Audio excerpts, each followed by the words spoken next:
எந்த இடத்திலும் நபி அவர்கள் அவருடைய பிறந்த நாளை கொண்டாடி என்னுடைய நேசத்தை நீங்கள் தெரிவியுங்கள் என்று அவர் வாழ்ந்த கால பகுதியில் எந்த இடத்திலும் நபி அவர்கள் சொல்லவில்லை.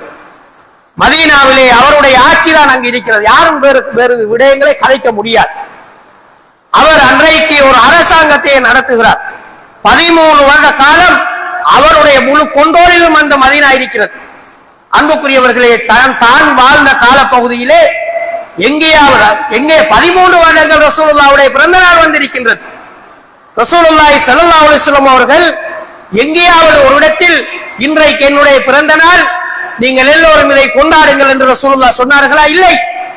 ரசூலுல்லாஹி ஸல்லல்லாஹு அலைஹி வஸல்லம் அவர்கள் ஒரு முறை சஹாபாக்கள் விளையாட்டு நிகழ்ச்சிகளை சந்தோஷமான ஒரு கொண்டாட்டமாக அதை செய்து கொண்டிருக்கிறார்கள். விளையாட்டு நிகழ்ச்சிகள் நடக்கிறது. இது என்ன என்று கேட்கிறார்கள். அல்லாஹ்வுடைய தூதரே, ஜாஹிலிய காலத்திலே இந்த தினத்திலே நாங்கள் விசேடமாக இப்படி விளையாட்டுகளை செய்து சந்தோஷமாக நாங்கள் கொண்டாடுவோம். ரசூலுல்லாஹி ஸல்லல்லாஹு அலைஹி வஸல்லம் அவர்கள் சொன்னார்கள், இதைவிட அல்லாஹ் தஆலா உங்களுக்கு சந்தோஷமான 2 பெருநாள் தினங்களை தந்திருக்கிறான், அதை நீங்கள் கொண்டாடுங்கள் என்று சொன்னார்கள். ஈதுல் ஃபித்ர், ஈதுல் அல்ஹா என்று நபி அவர்கள் வழிகாட்டினார்கள். ரசூலுல்லாஹி ஸல்லல்லாஹு அலைஹி வஸல்லம் அவர்கள் கொண்ட மார்க்கம் என்பது தனித்துவமானது. எங்களுக்கு யாரிடமிருந்தும் பிச்சை வாங்கி எங்களுடைய மார்க்கத்தை நடத்த வேண்டிய தேவை எங்களுக்கு கிடையாது. எங்களுடைய மார்க்கத்தில் சொல்லித்தரப்படவில்லை, ஹதீஸிலும் இல்லை, குர்ஆனிலும் இல்லை. ரசூலுல்லாஹ் எந்த இடத்திலும், ரசூலுல்லாஹ் தான் சொல்லல, சஹாபாக்கள் யாராவது ரசூலுல்லாஹ் பிறந்த நாளைக்கு 4 கலீஃபாக்களும் ஆட்சி செய்கிற பொழுது அந்த நேரத்தில் அந்த கலீஃபாக்கள் அந்த மக்களுக்கு சொன்னார்களா, ரசூலுல்லாஹ் மீது உள்ள நேசத்தை நாங்கள் காட்ட வேண்டும் என்று ஈமானிலே எல்லோரையும் விட விஞ்சிய அந்த அபூபக்கர் ரலியல்லாஹு அன்ஹு அவர்கள் சொன்னார்களா? அங்கிருந்த சஹாபாக்கள் தங்களுடைய உயிரை விட மேலாக நபி அவர்களை மதித்தார்களே, அந்த சஹாபாக்கள் யாராவது சொன்னார்களா, செய்தார்களா?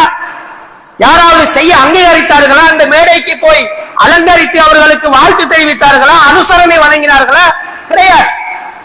ரசூலுல்லாஹ் சொல்லவில்லை, செய்யவில்லை. சஹாபாக்கள் ரசூலுல்லாஹ் வாழ்ந்த காலப்பகுதியிலே அந்த மதீனாவில் எங்கும் செய்யவில்லை. நபி அவர்கள் மரணித்ததற்கு பிற்பாடு கலீஃபாக்கள் முழுமையான ஆட்சி இருக்கிறது, அவர்களும் செய்யவில்லை என்றால் இதை யார் செய்தது? ஷியாக்களான ஃபாத்திமிய ஆட்சியாளர்கள் தான். அவர்களுக்கு என்று சில பிறந்த நாள்கள் அங்கு அவர்கள் செட்டப் பண்ணி வைத்திருக்கிறார்கள். அந்த பிறந்த நாளை எல்லாம் மக்களுக்கு அறிமுகப்படுத்தணும்னால் மக்கள் ஏற்றுக்கொள்கிற நிலைக்கு வர வேண்டும். அதனால முதலாவது அவர்கள் ரசூலுல்லாஹ்வுடைய பெயரால பிறந்த தினத்தை கொண்டாடுகிறார்கள். அதற்கு பிறகு அவர்களுடைய இமாம்கள் என்று சொல்கின்றவர்களுக்கு ஒவ்வொரு விதமான பிறந்த தினங்கள் கொண்டாடப்படுவதை நாங்கள் பார்க்கிறோம். எனவே அன்புக்குரியவர்களே, இந்த பிறந்த தின கொண்டாட்டம் என்பது ரசூலுல்லாஹ் சொன்னதும் இல்லை, அல்லாஹ் குர்ஆனில் சொன்னதும் இல்லை, சஹாபாக்கள் ரசூலுல்லாஹ் வாழ்ந்த கால பகுதியில் செய்ததும் இல்லை, அங்கீகரித்ததும் இல்லை. ரசூலுல்லாஹ் மரணித்ததற்கு பிற்பாடு சஹாபாக்களில் யாரும் செய்ததும் இல்லை, அனுசரணை வழங்கியதும் இல்லை. எந்த விழாக்களும் இந்த பிறந்த தினத்துக்காக கொண்டாடியதும் கிடையாது. இன்னும் சொல்ல போனால் அல்லாஹ் தஆலா எப்படியான ஒரு சங்கடத்தை இந்த மோசமான காரியத்தை செய்கிறவர்களுக்கு அல்லாஹ் தஆலா ஏற்படுத்தி இருக்கிறான் என்று பாருங்கள்.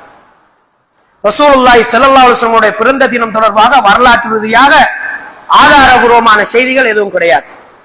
ஆனால் ரசூலுல்லாஹ் ரபியுல் அவ்வல் பிறை 12 திங்கட்கிழமை நபி அவர்கள் பிறந்ததாக ஒரு அறிவிப்பு இருக்கிறது. அது ரசூலுல்லாஹ்வுடைய பிறந்த தினம் தொடர்பாக வந்திருக்கின்ற வரலாற்று அறிவிப்புகளில் ஓரளவு ஏற்றமானது. ஆனால் பிரச்சனை இருக்கிறது. அறிவுபூர்வமாக அணுகினால் ஆதாரபூர்வமாக ரசூலுல்லாஹி ஸல்லல்லாஹு அலைஹி வஸல்லம் அவர்கள் பிறந்ததற்குரிய ஆதாரபூர்வமான செய்தி கிடையாது. எல்லாவற்றிலும் விமர்சனம் இருக்கிறது. இப்ப ரபியுல் அவ்வல் பிறை 12 கொண்டாடப்படுகிறது என்றால் ரசூலுல்லாஹ் மௌத்தாயினது எப்ப?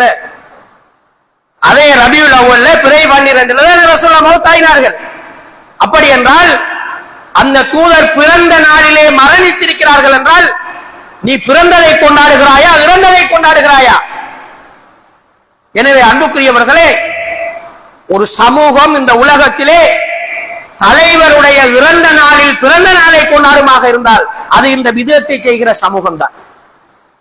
அன்புக்குரியவர்களே, இந்த விடயம் என்பது, இந்த விடயத்திலே நாங்கள் மிக தெளிவாக நாங்கள் இருக்க வேண்டும். மார்க்க ரீதியாக இதை நாங்கள் மார்க்கமாக மாற்ற முடியாது. ஆனால் யாராவது இந்த விழாக்களை ஏற்பாடு பண்ணி செய்கிறார்கள் என்றால் அது அவர்களுடைய உரிமை. அது இந்த இலங்கையில் அவர்களுக்கு உரிமை வழங்கப்பட்டிருக்கிறது. அவர்கள் செய்கிறார்கள். அல்லாஹ்விடத்தில் போய் அவர்கள் பார்த்துக் கொள்ளட்டும்.